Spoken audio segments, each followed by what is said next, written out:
Pemirsa, tertibkan frekuensi ilegal, Balai Monitor Spektrum Frekuensi Radio Kelas 2 Manado sosialisasikan tertib penggunaan frekuensi radio di era transformasi digital.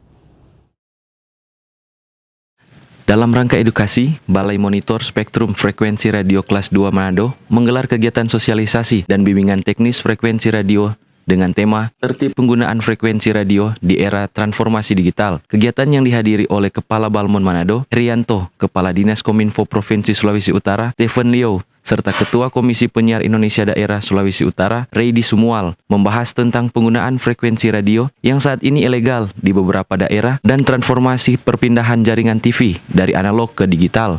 Terima kasih, hari ini kita mengumpulkan stakeholder kita dari pemerintah kabupaten kota, dinas perhubungan dinas komunikasi dan informatika. Kita di sini sharing, kita memberikan sosialisasi dan bimtek terkait dengan pemanfaatan spektrum frekuensi radio di wilayah Sulawesi Utara. Nah, tujuannya adalah bagaimana semua stakeholder bisa memahami tentang ketentuan aturan yang berlaku saat ini untuk pengelolaan spektrum frekuensi radio. Pada kesempatan tersebut, juga Kepala Balmon Monitor Spektrum Frekuensi Radio Kelas 2 Manado, Herianto mengajak kepada warga Sulawesi Utara agar menggunakan frekuensi segala jenis radio sesuai dengan ketentuan. Penggunaannya sangat gampang sekarang ya, semua serba online. Kita bisa kunjungi Spektra Web, ada OSS di sana, kemudian SIM P3.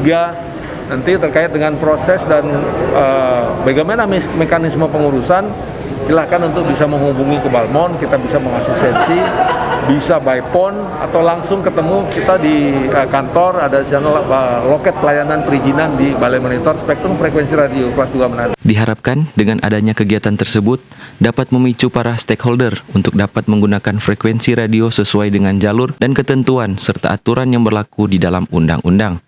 Eka Putra melaporkan untuk Kawanua TV.